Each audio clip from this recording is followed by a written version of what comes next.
Hello అండి, welcome to Shatamanam Bhavati. అందరూ ఎలా ఉన్నారు? బాగున్నారా? నేనైతే చాలా బాగున్నాను. ఈరోజు నేను బెండకాయ వెల్లుల్లి కారం రెసిపీ చూపించబోతున్నాను. పాతకాలం స్టైల్లో మన అమ్మమ్మలు ఆ కాలం నాటి వాళ్ళు ఎలా చేసుకుంటారో అలా చేసి చూపిస్తబోతున్నాను. ఒకసారి చూడండి. దీనికోసం నేను 2 టేబుల్ స్పూన్స్ ఆయిల్ వేసుకుంటున్నాను. 1/2 కేజీ బెండకాయలతో.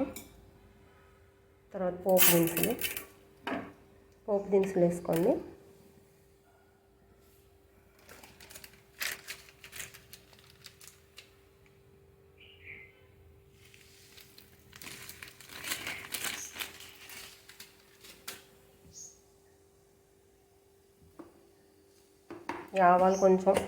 ఆవాలు వేసాను కదా, ఇప్పుడు ఆవాలు కొంచెం చిటపటమన్న తర్వాత జీలకర్ర,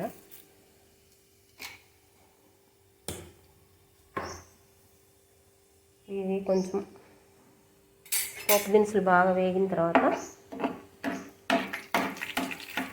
ఎర్రగా వేగాలి. వేగిన తర్వాత కొంచెం కరివేపాకు వేద్దాం.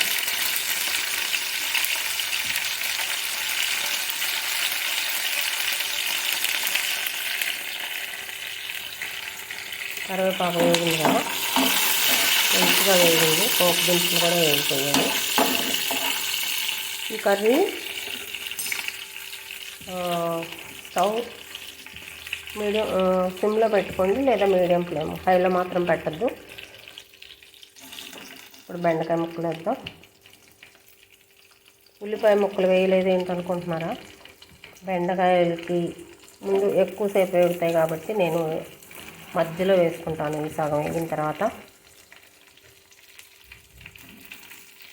వేసేసి కలిపేసేసి కొంచెం సేపు ఉన్న తర్వాత మళ్ళీ చూపిస్తాను. కలిపి మూత పెట్టేస్తాను. అయితే ఫస్ట్ ఒక 2 టైమ్స్ కలిపిందాక మూత పెడతాను, తర్వాత మూత పెట్టను. ఎందుకంటే మూత పెడితే కూర జిగురు వచ్చేస్తుంది.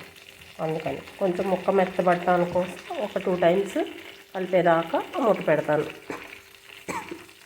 ఒకసారి చూద్దాం ఎలా ఉందో కర్రీ. మంచిగా వేగుతుంది. అయితే ఇప్పుడు ఆనియన్స్ వేద్దాం. ఇంకా మళ్ళీ ఆనియన్స్ వేసిన తర్వాత కూడా వేగుతాయి కాబట్టి ఆనియన్స్ వేద్దాం. వేసిన తర్వాత కలిపి మళ్ళీ చూపిస్తాను. చూడండి, ఆనియన్స్ వేసాను.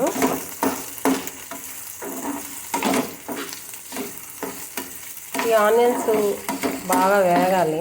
వేగిన తర్వాత మళ్ళీ చూద్దాం. చూడండి, ఆనియన్స్ కొంచెం మెత్తబడినాయి కదా. మెత్తబడిన తర్వాత ఇప్పుడు నేను 1/2 చెంచా పసుపు వేస్తున్నాను. ఒక 1/2 చెంచా సాల్ట్ వేస్తున్నాను. పింక్ సాల్ట్ వేస్తున్నాను. నేను పింక్ సాల్ట్ వాడతాను. ఒకసారి కలిపేసేసి కొంచెం సేపు వేగనిస్తాను. ఈ ఆనియన్స్ తొందరగా వేగడానికి మంచిగా ఈ స్టేజ్లో సాల్ట్ వేసుకుంటే బాగుంటుంది. తర్వాత కొంచెం సేపు వేగిన తర్వాత మళ్ళీ చూపిస్తాను. అయితే ఈలోపు నేను వెల్లుల్లి కారం చేసుకుంటాను. అది కూడా ఒకసారి చూపిస్తాను. ఒక స్పూన్ నిండా కారం వేసుకుంటున్నాను. ఒక 1/2 చెంచా సాల్ట్ వేసుకుంటున్నాను. ఎందుకంటే నేను కూరలో వేసేసాను కదా ఆల్రెడీ. తర్వాత ఈ వెల్లుల్లి నేను ఒక పెద్ద వెల్లుల్లి వేసుకుంటున్నాను. ఇవి పొట్టు తీయకుండా వేసుకోండి. వెల్లుల్లి కారానికి బాగుంటుంది. పొట్టు తీస్తే అంత బాగోదు. అయితే కొంచెం ఒక 1/2 చెంచా, చిన్న కూర కొంచెమే కదా, 1/2 చెంచా జీలకర్ర వేసుకుంటున్నాను. ఇప్పుడు ఇది కచ్చాపచ్చాగా కోర్స్గా మిక్సీ పట్టుకోవాలి. ఈ కూర ఒకసారి చూద్దాం. కర్రీ చాలా వరకు వేగిపోయింది. ఒక 75% అయిపోయింది. ఇంకొంచెం వేగేలోపు మనం ఈ కారం రెడీ చేసుకుందాం. స్టవ్ మాత్రం మీరు లో ఫ్లేమ్లోనే పెట్టుకొని చేసుకోండి. కర్రీ మంచిగా వేగుతుంది. హైలో పెడితే మాడిపోతుంది, లోపల పచ్చి పచ్చిగా ఉంటుంది.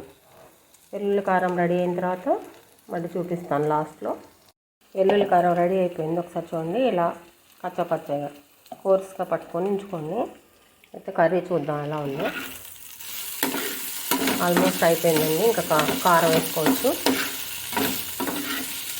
చాలా సింపుల్గా మన పెద్దవాళ్ళు ఇలాగే చేసేవాళ్ళు, చాలా బాగుండేది అప్పుడు. ఇప్పుడు ఎక్స్ట్రా ఫ్లేవర్స్ యాడ్ చేసుకొని చేసుకుంటున్నారు, కానీ ఒకప్పుడు మన చిన్న ఏజ్లో అలాంటప్పుడు ఇలాగే చేసుకునేవాళ్ళు. కారం వేసేద్దాం ఇప్పుడు.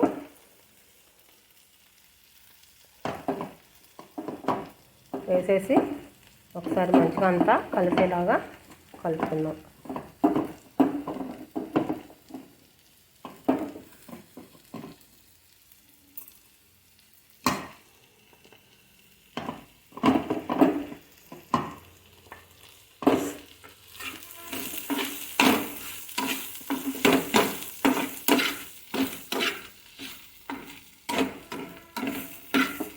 ఈ వెల్లుల్లి పొట్టుతో వేస్తే టేస్ట్ ఉంటుంది, ప్లస్ సైంటిఫిక్గా కూడా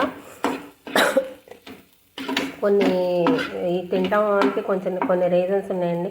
మన గోర్లు ఉన్నాయి కదా, గోర్లు మంచిగా హెల్తీగా ఉండడానికి కూడా ఉపయోగపడుతుంది వెల్లుల్లి పొట్టు అని చెప్పి మన జుట్టుకి కూడా నేను విన్నాను. పైగా టేస్టీగా కూడా ఉంటుంది పొట్టుతో చేసుకుంటా ఈ కూర. సో అయిపోయిందండి, మన బెండకాయ వెల్లుల్లి కారం రెడీ అయిపోయింది. టేస్ట్ చూద్దాం ఒకసారి.